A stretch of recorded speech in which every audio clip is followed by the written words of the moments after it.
Okay, ladies and gentlemen, welcome back to the People Person podcast brought to you by Good Time Media. Today, I'm honored to welcome on a very special guest.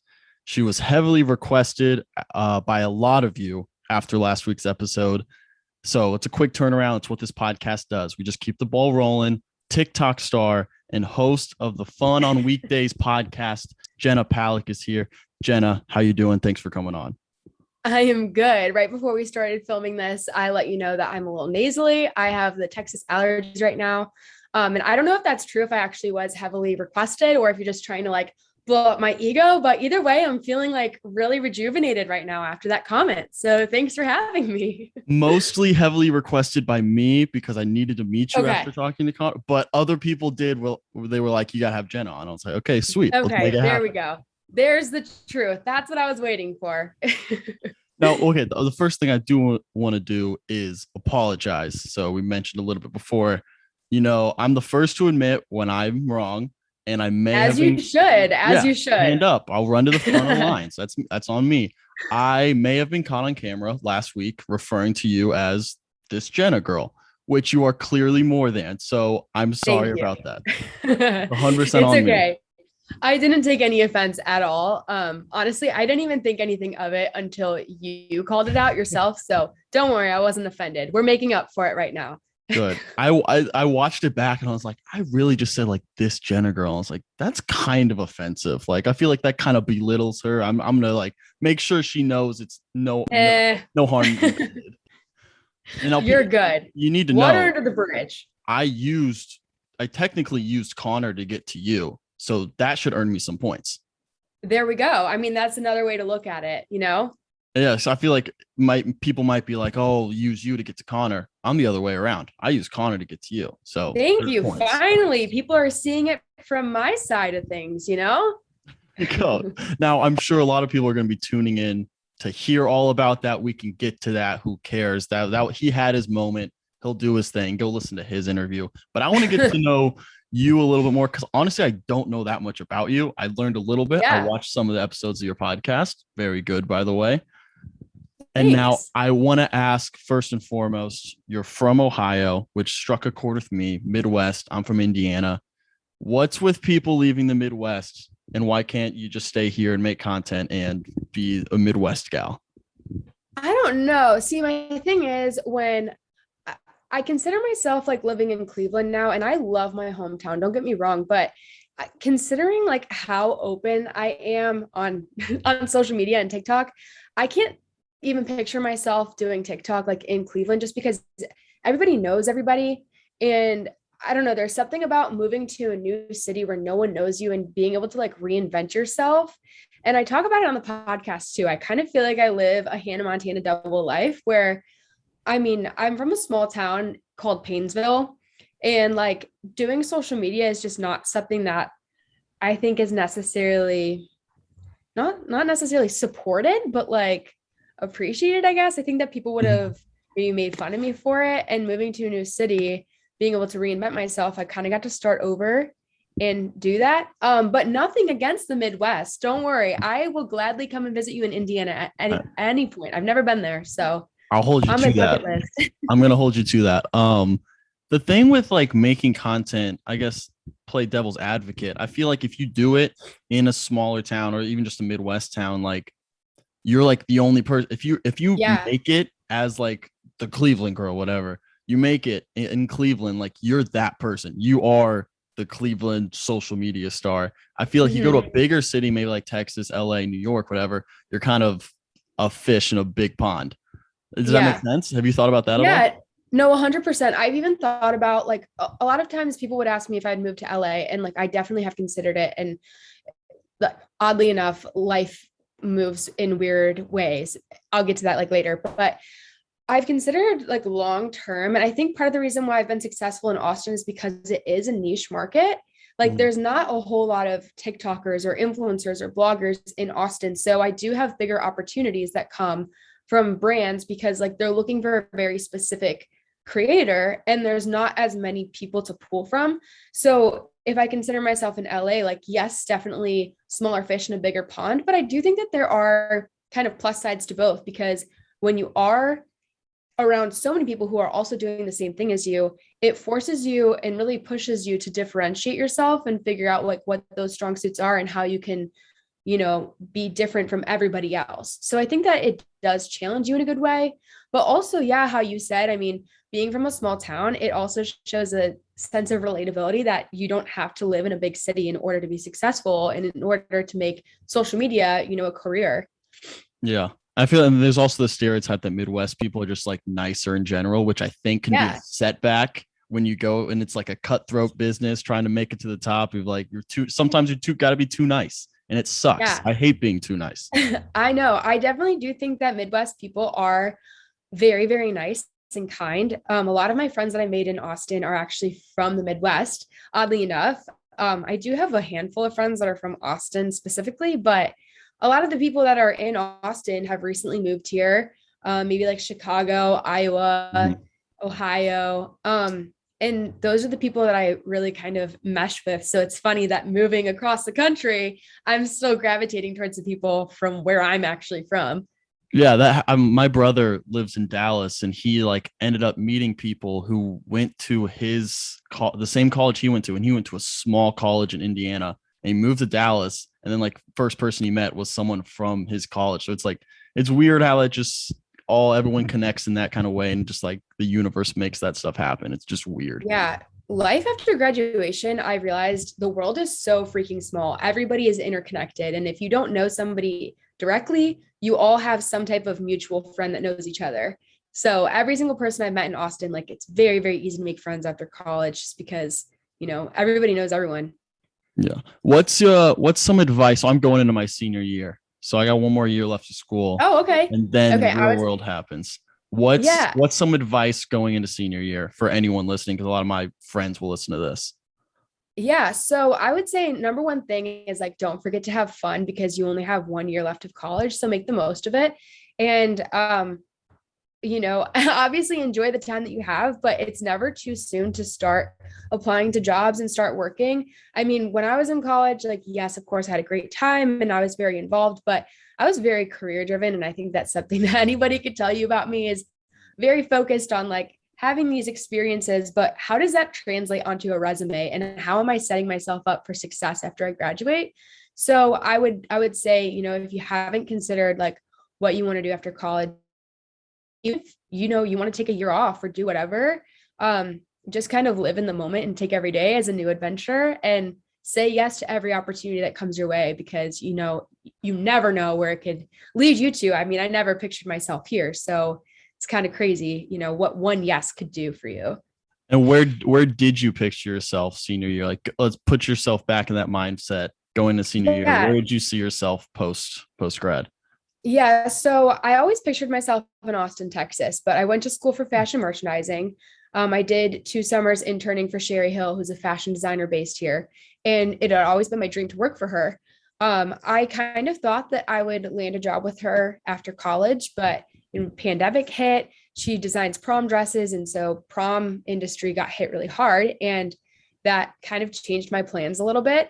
And then I started looking at other companies. I was looking at like Nordstrom, Steve Madden, Kendra Scott, just a bunch of different like bigger, well-known fashion brands. And I was picturing myself in more of a marketing sales role. And then oddly enough, I ended up in Austin working for TikTok and advertising, which is not anything that I even knew a single thing about. Working in the fashion industry, of course, so Yeah. it kind of translates, but I just kind of took a leap of faith and switched my gear, and it's gotten me pretty far so far. To say it worked out so far. How Yeah. how did TikTok kind of get into the mix there? How did you personally just get on the app? Like, was it just like I'm gonna mess around with my friends, or did you like was it tactical or like all right, I'm gonna build a platform here? Yeah, no, it was not tactical at all. And I think a lot of times people come onto the platform thinking like, okay, I want to build a following. Like this is a new platform, so it's obviously a huge opportunity to get on it before it's completely, overwhelmed with a lot of people. Um, so when I was at my second summer at Sherry Hill, I was just doing sales part-time, kind of helping them with side projects, helping with the interns. One of the things they assigned me was this TikTok research project. So it was my job to figure out who they could work with on TikTok, how they could create their own content. I made some videos for them. And this was before I'd ever become like a creator myself. And I talk about this in my first episode of my podcast, that I was kind of making fun of the project at first.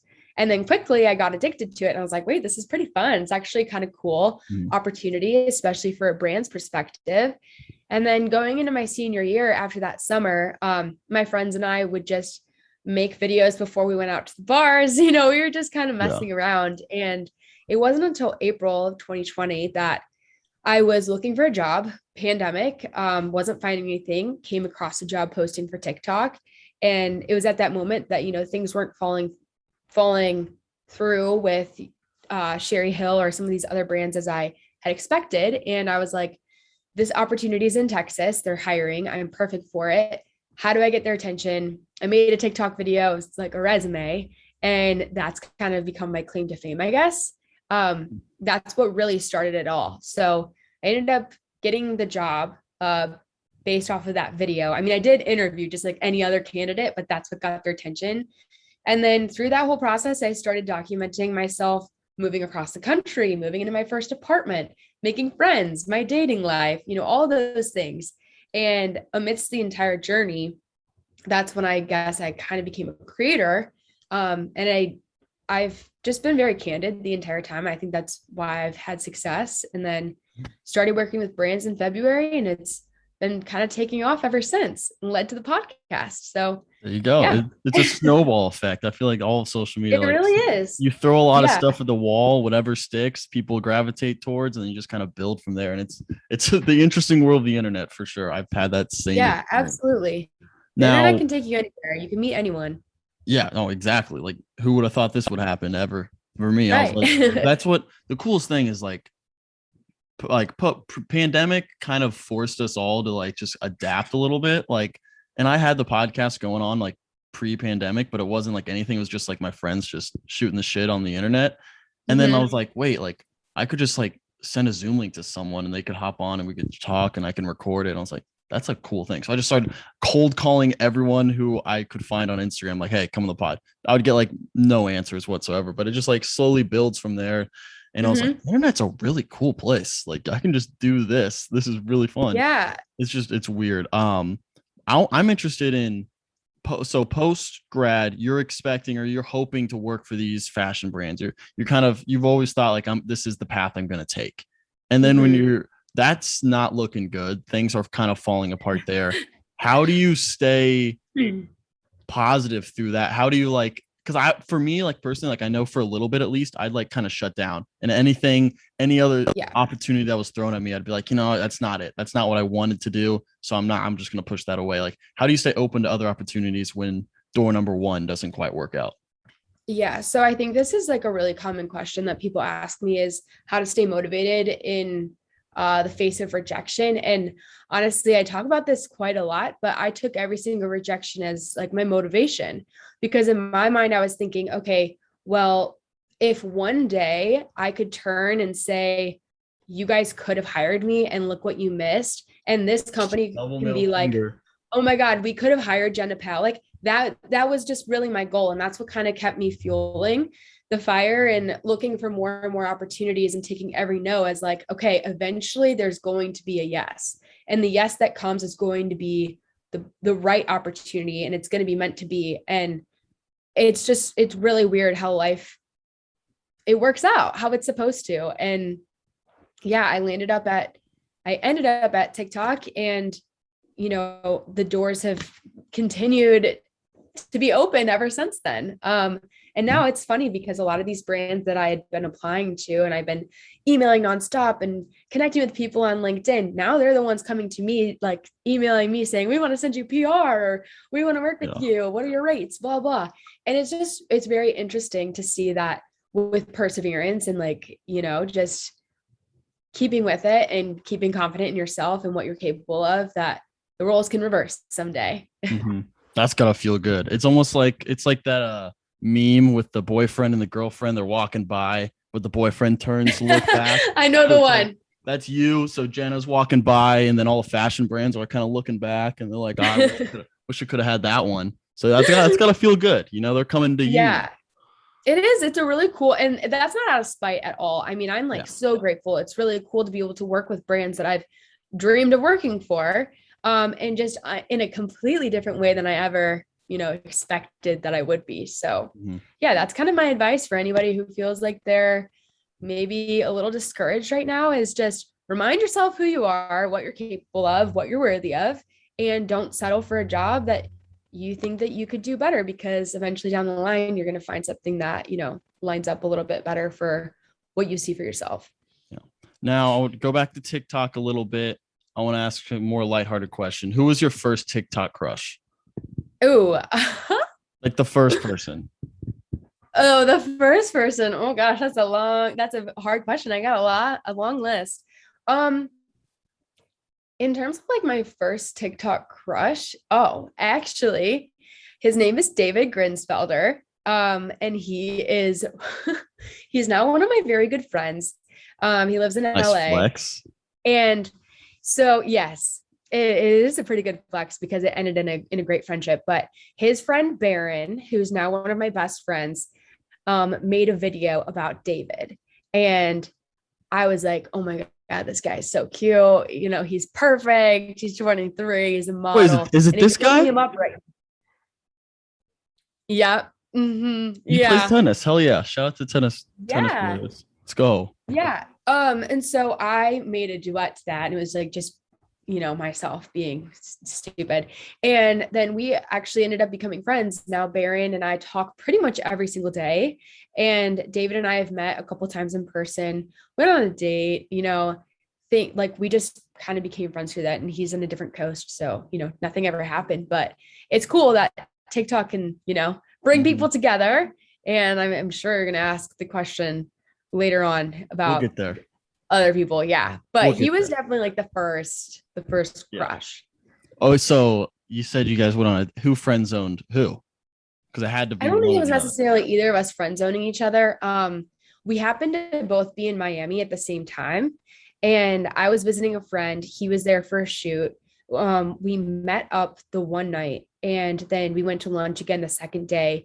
And then after lunch, he went back to LA. I went back to Texas. And it's just like, how are you going to start a relationship with somebody when it's on the premise of being long distance? I think that, I mean, we both agreed we're both awesome people and we have a lot in common, but Mhm. like it's hard when you're full time in a career and you have other obligations and priorities. Like a long distance relationship isn't one of mine. So, No. and his either. So no hard feelings. I don't think either of us friend zoned each other. Just realized, not like Yeah. in a romantic setting. Sense. Now transition over to your podcast. Obviously, it Okay. seemed like that kind of snowballed from TikTok. People were like, maybe just start a Mhm. podcast. Is that how it worked? And you were like, sure, let's figure it out. Yeah, so it's funny because I remember like a year ago, I tweeted at one point and I said, should I start a podcast? And I had a little poll, and there was like, it was not a heavy answer with yes or no. It was like kind of a wishy-washy. And I was like, okay, that's not making me feel confident in it. And that was before I'd ever really started like my TikTok, thing. But at the time, I was like, it'd be a cool way to document this entire process of like adulthood that I'm going through. And I think it's really relatable for anybody else who's graduating college and trying to figure themselves out. So, a couple months ago, about a month and a half ago, maybe 2 months, somebody had asked a question on one of my videos and said, I want to move to Texas. Like you make life look like it's so fun. I want to move there and have your life. And my whole response was like, you don't need to live in a specific city in order to have a fun life. All you need to do is just live every single day to its fullest, have a new adventure, do something new and keep yourself on your toes. Because when you're consistently living the same day over and over and over again in routine, it's Mhm. easy to do that, especially when you're living, a corporate job. It's so easy to sit back and be like, wow, life is just passing me by. And it's a lot easier to complain about your life than it is to do anything. So my whole thing was stop waiting for the weekend to have fun. Like there's no reason why you can't get off of work and then go hang out with friends or go do something. And then at the end of a video, I was like, yeah, I'm going to make a podcast called Fun on Weekdays. And I literally just thought about it in the moment. And I posted that video and it had over 100,000 likes, something crazy like that. And I was like, oh my God, holy shit, people actually want a podcast. So I guess I need to kind of capitalize on that moment and give people what they want while it's still fresh in people's mind. And then I invited people to collaborate with me around the whole idea of like, what do you want me to talk about? What do you want me to wear in the cover photo? Just pretty much everything has been shared on TikTok. And I think that's why it's been such a cool journey, is because all of my followers have had like a direct hand in every single part of it. Yeah, I feel like there's something cool about kind of documenting the journey of something, because it makes it feel like everyone watching, anyone in the audience feels like, oh, I could do that. Like I feel like you're a part of it too. It's like, it's not just someone woke up the next day with 100,000 million followers and then they're just like famous, whatever. It's like documenting that process. I think it's pretty genuine for people. They're like, okay, like this is a real person. They're working their ass off to get to the point, and I'm kind of just along for the ride. I think that's people gravitate towards that a lot on TikTok. There's like two different types of content. There's like, I'm already rich and famous, watch me dance, or I'm gonna work my ass off and just come along with me if you want. So come along with me and be inspired and know that you could do this exact same thing too if you want to. I think that's like another key takeaway too, is if I'm doing this and I'm living by this motto and I'm telling you guys, then I need to live by example too. I need to not just give you the advice, but I need to take my own. So I think that the podcast is like a true example of say yes to opportunities, because you don't know where it could lead. And Fun on Weekdays now is taking off, and it's taking up a lot of my time, and it's soon going to become my full time. So yeah, it's pretty crazy. What's your favorite weekday? My favorite weekday is definitely Thursday. Yes, good answer. Tuesday is the worst, but Tuesdays, that's why I come out with episodes on Tuesday, is because Monday is like you're catching up from the weekend. You know, it's kind of like a Sunday 2.0. And then Tuesday, there's nothing. Wednesday is at least halfway through the week. Thursday is Friday Eve. Yeah. Pre-Friday. I call it pre-Friday. That's what how I refer to it. But yeah, Thursday is the best. Yeah, exactly. So Thursday is definitely my favorite.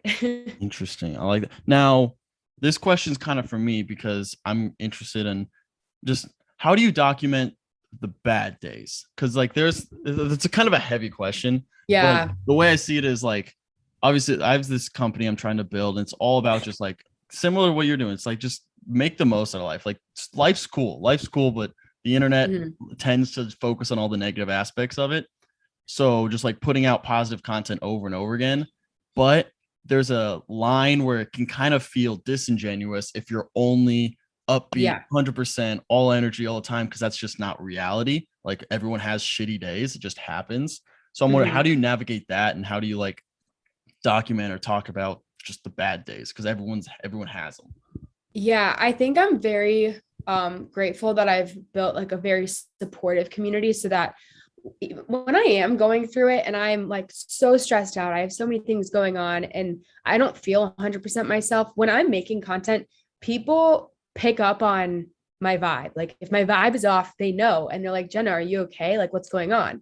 But I've also realized too that people don't want to just see the highlights of your life. Like that's what we've had Instagram for years.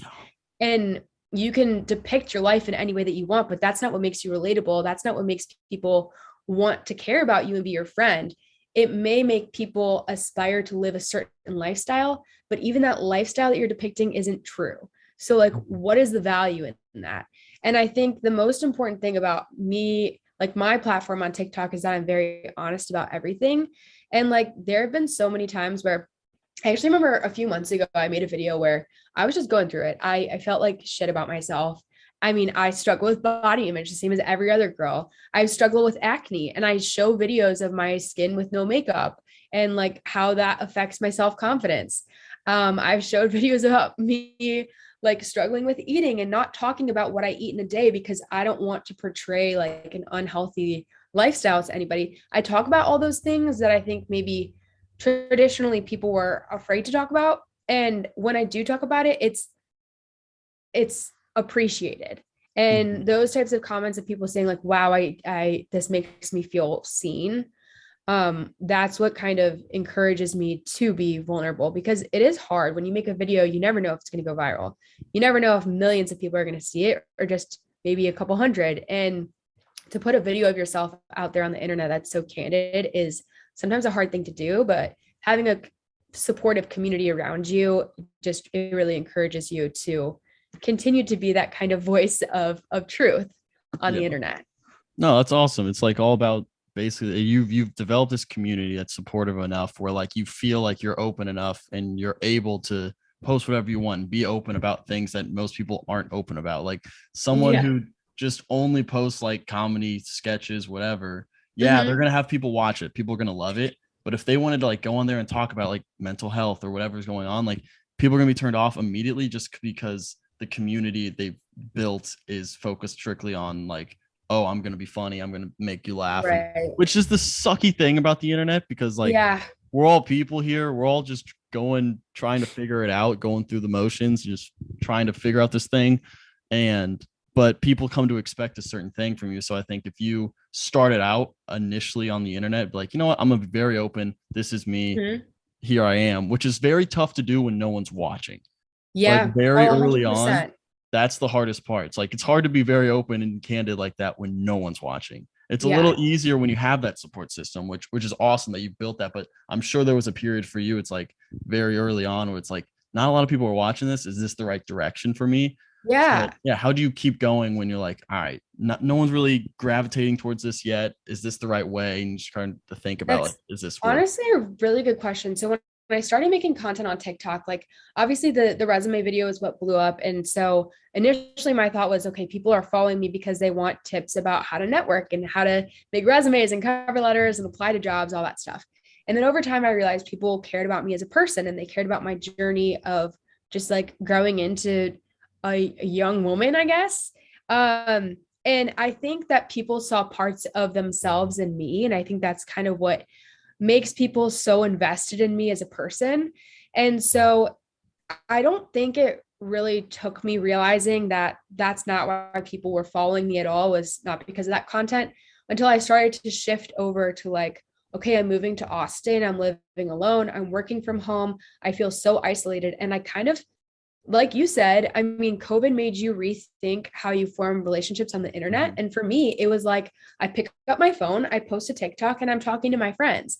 So I kind of built like an online community. And then once I kind of started doing that, it opened conversation when people would comment on my videos about like, how do you manage your time? How do you not get stressed out? And then I realized, I took a step back and I'm like, yeah, I do really just show the cool parts of, you know, my job and growing into being an adult, but it's also my responsibility now that I have a following to show the realities of it as well. So yeah, like you said, I mean, it's not easy to do when people aren't watching, but when people are asking for that specific type of content, it makes you realize that there's a need for people to realize there's more out there in the world than just the highlights.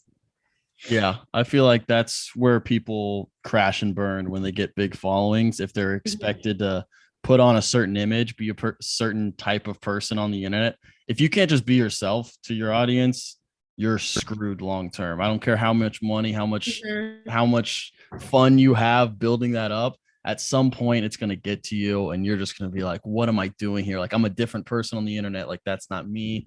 So you just you gotta be yourself at some point, because it'll take a toll on you for sure.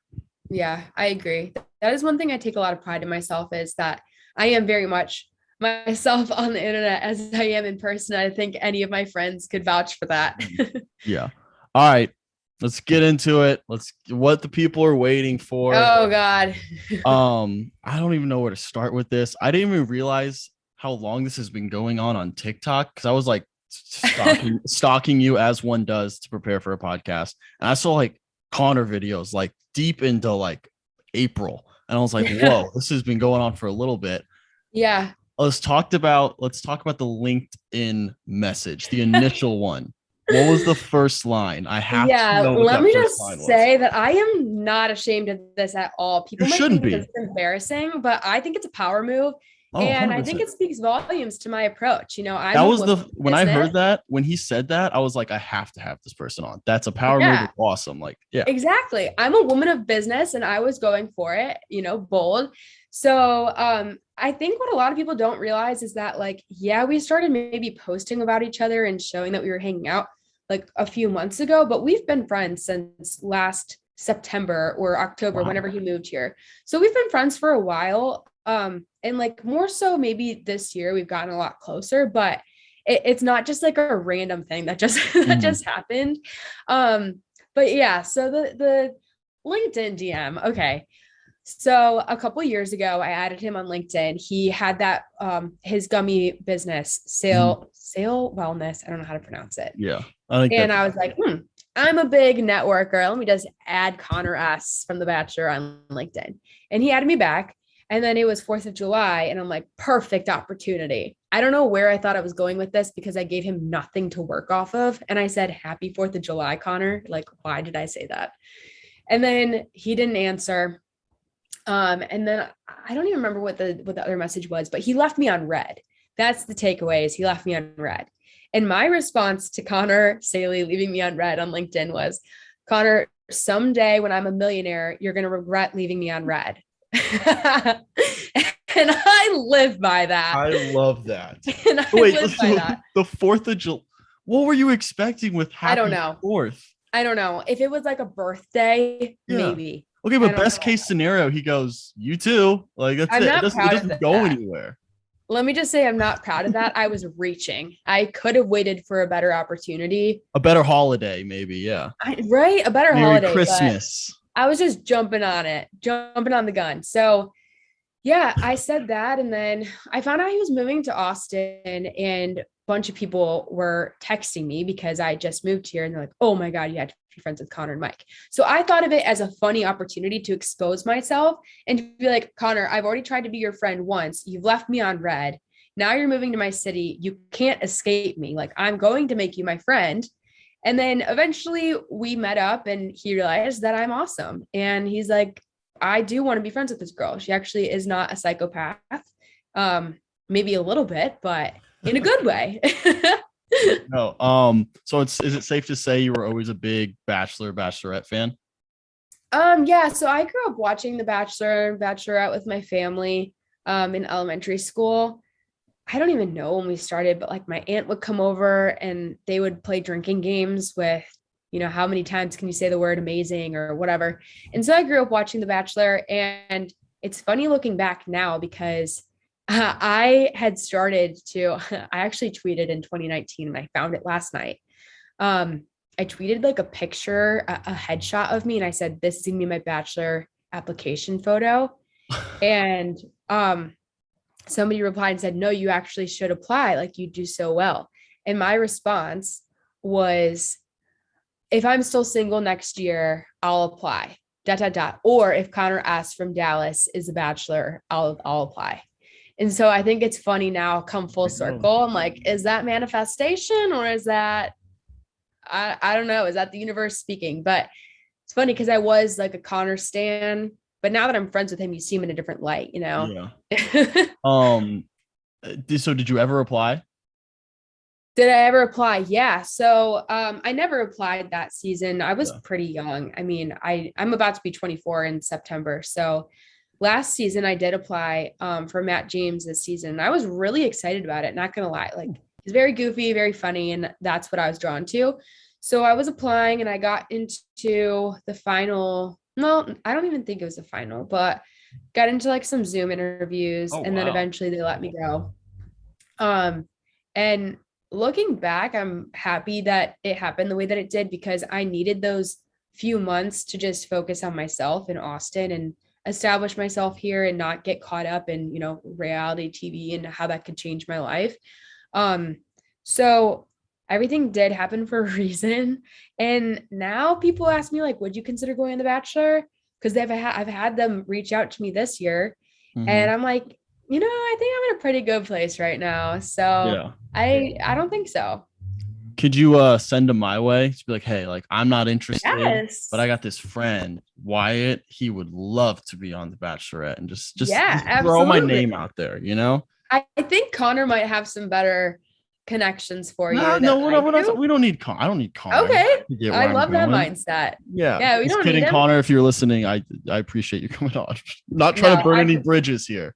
I promise you he's not listening. So listening. Something that pissed me off about him actually is that he didn't listen to my podcast. And he's the one that was encouraging me to make the podcast.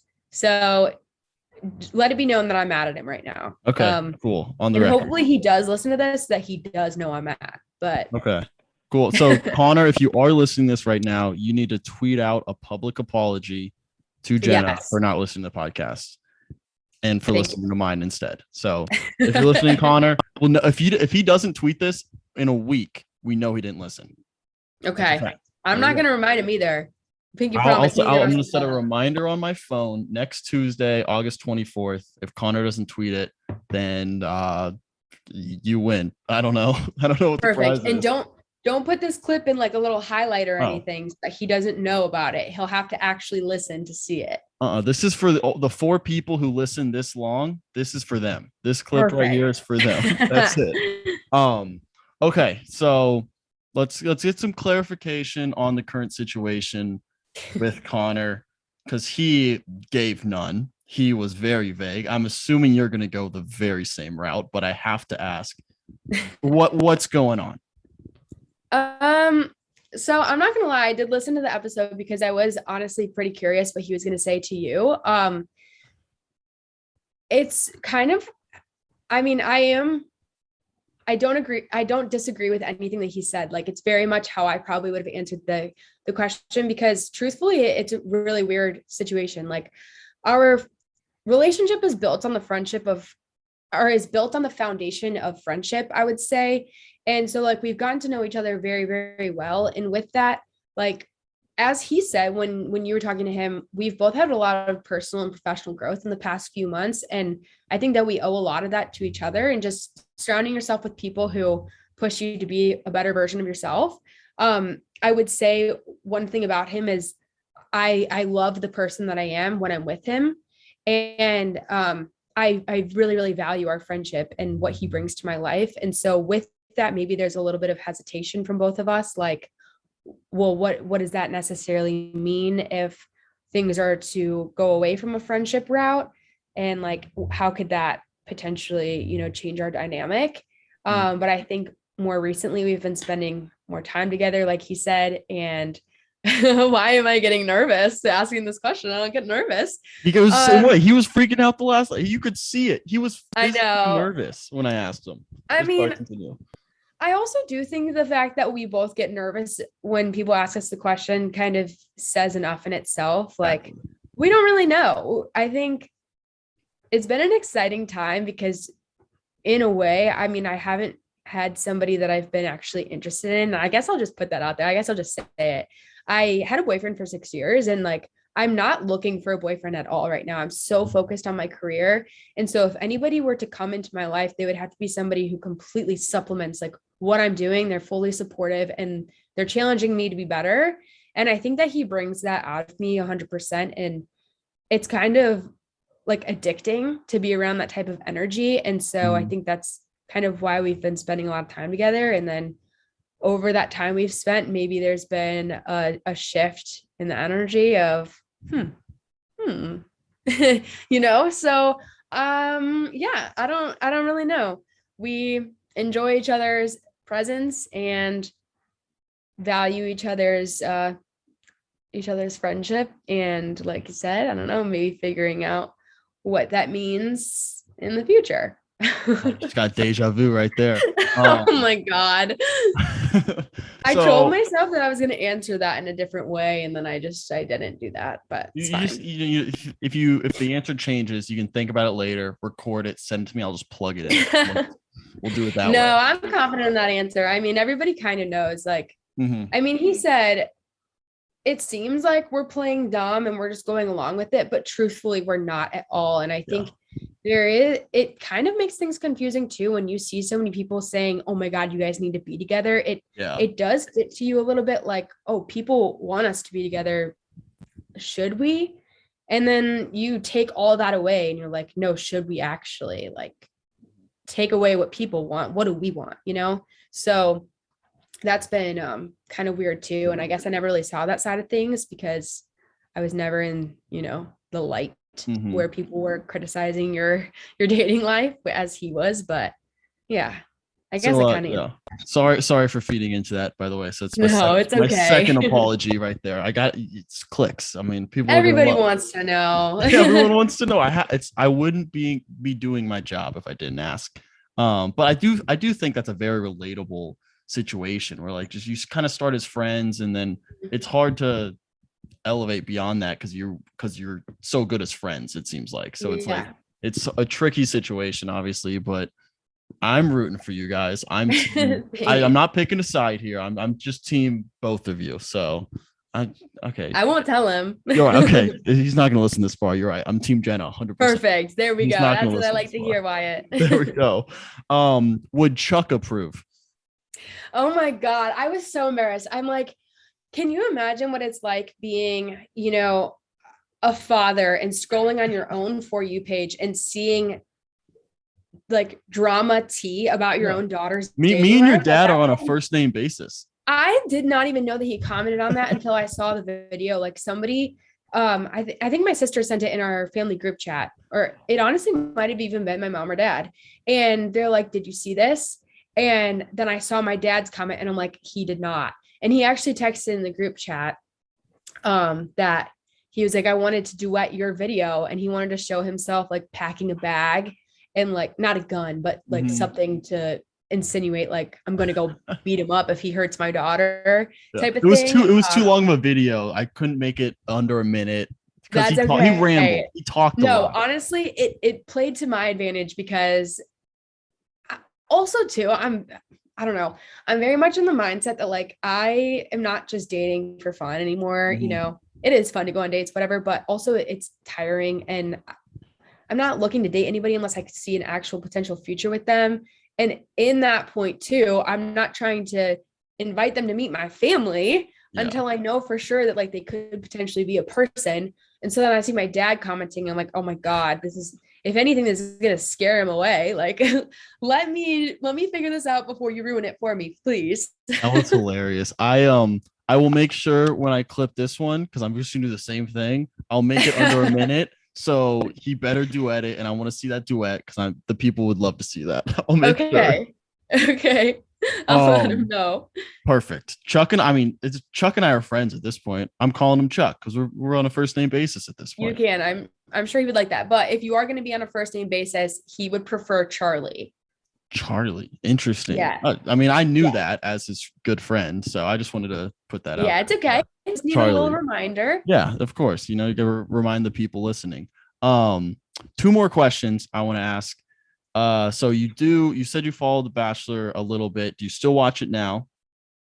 I do occasionally. So I started watching Katie's season and then I just kind of dropped off. Honestly, I've been so freaking busy. I don't really watch TV. A lot of times people ask me, what are you watching on Netflix? I don't really watch Netflix. So I haven't had a whole lot of time to catch up with it. I know Bachelor in Paradise aired last night. Have not watched it yet. It's amazing. But I do follow like the reality tea accounts. So I feel like I get my daily dose of Bachelor World, just the recaps of what I need to know to keep up. But yeah, I haven't been watching it as much lately. It's just been super busy. Yeah. Are you familiar with Dylan Barber, Hannah G, their engagement, all that? Yes, okay. I am. All right. So that's my follow-up question is I'm like 50-50 on if I'm going to get an invite to that wedding. I've been pestering Dylan for a long time. Okay. My proposal to you is, would you? Oh, you're going to ask me to be your date. I'm going to ask you to be my +1 to make Connor jealous. Oh, hey, listen, it doesn't even need to make him jealous. I mean, but it would. I mean, it's fair game. I mean, I'm not exclusive with him. So if you want to ask me on a date on your podcast, I would love for you to be my +1 to Dylan and Hannah's wedding if I get the invite. Okay, perfect. I am there. Also, I think that we might have brownie points because I just did his visor games challenge with What him. team were you? Olipop, Oh, I was obviously. team 8 greens or whatever with Dylan. We got second place. It sucked. Oh, well, that's messed up because I got first place. No, that's So ridiculous. I was so pissed.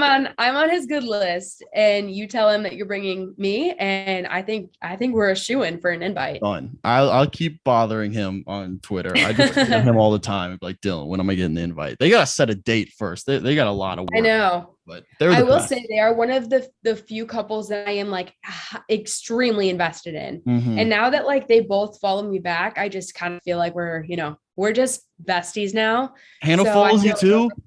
yeah. He followed me back on Instagram a couple weeks after the Visor games it started going. Uh-huh. And he replied to one of my Instagram stories tagging like a ranch water because it's one of the businesses he invests in. And I was like, Dylan, it took you long enough. Yeah. But funny story about him. I was in New York City a few months ago, just walking in Soho, and I saw him on the street. And I was like, Dylan, hey. And he was so annoyed immediately. He was like, oh God, another fangirl. And I was like, no, I'm not fangirling. I'm friends with Connor. I was going to meet you in Austin, but you guys were doing your own thing, whatever. And then a couple months later, there I am winning his app thing. And I'm like, remember that random girl you met in Soho? You probably thought I was lying. Yep, that's me. So I was pissed. I go lost way that. back. Yeah. No, I had Dylan. I mean, I go way backer with Dylan. Obviously. Okay. We're way better friend. No, he just followed me on Instagram and Twitter. Finally, after going back and forth with him so many times, he finally followed me back on Twitter and Instagram. I was like, Dylan, what the hell? Like, we were best. I was telling everyone we were best friends at this point, and I'm going to your wedding, and you're just now following me. But there you go, baby steps. Yeah. Now I let him know I got a +1, even though when I asked him, he said I probably couldn't get a +1. Now I have to. Now it's me. Might now. Let him know it's me, and there might be, some exceptions. Now I'm just using you to get to Connor. I'm using you to get to the wedding. I feel bad now. Again, apology number 3. That's on me. All I need from you is for you to put that clip of you asking me to be your +1 into the highlight reel. That's what I need right there. Done. Okay. That'll make up for everything. Perfect. Okay. Final question. If you did listen to my interview with Connor, you'll know what the final question is. I ask everyone who comes on, answer it however you want, whatever you feel necessary. But what gets you up in the morning? What gets me up in the morning? That is a really good question. I kind of thought that you were gonna like ask me this, and I should have prepared better. I was thinking in the shower. It's better off the cuff. Got to prepare myself for everything. Honestly, what gets me up in the morning every single day is that I never know what's going to happen that day. Like, I think lately I've just been, every single day is something so random and so new and unexpected that I just never know where it's going to lead. So today, what I woke up for is I have a friend who's in town. He does a lot of stuff with like startups and works with a lot of the Sway Boys, and he's in town today. And so I'm going to go meet up with him for dinner, meet a new friend, film a podcast. And I guess what gets me up every day is my motivation to, I don't know, leave a legacy in the world. That's so cheesy. No, I like it. Who am I? It's very similar to like my response to every time someone asks me, it's like, it's the blank slate approach. Each day, you have no idea what's going to happen. So you can just draw whatever you want and just go with it. So that's the blank slate approach. Yeah. I guess if I could re-answer it though, I guess what gets me up every day is knowing that today could be my last day.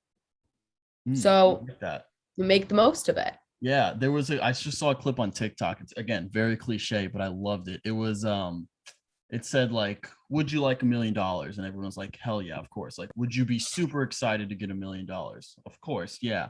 What if I told you you can get $1 million, but you can never wake up again? They'd be like, no, I don't want it. So every day you wake up, it's worth more than $100 million or worth more than $1 million. And I was like, that's super damn cheesy, but I kind of love it. Yeah, it kind of tugs at the heartstrings a little bit. Yeah. Sometimes you need those little like cheesy moments, you know? Oh yeah, 100%. Well, thank you so much for coming on. I appreciate it a lot. Obviously, I wish you the best. I'm Team Jenna. Don't tell Connor. He's not listening, so it's fine. Let it be known. He's on the clock too. He's got a week to tweet it out. So we'll see if that happens. And I will make sure that Charlie can duet the video, and I'm expecting it. But There thank you you so much go. for coming on. I really enjoyed it and I appreciate it. Yeah, of course. Thank you for having me. And one of these days, I'll have to get you on Fun on Weekdays. Oh, that'd be great. And I'm looking forward to the wedding. It should be fun. Yes. Let me know what color to wear. Oh, Usually I perfect. go with like pink, but I look good in purple too. Okay, good to know. I'll keep you updated on that. Yeah, dream girl, dreaming, I be dreaming. Missing all the days you got me fiending. I said I love you, babe, you know I mean it. Hey, yeah, dream girl, I be dreaming.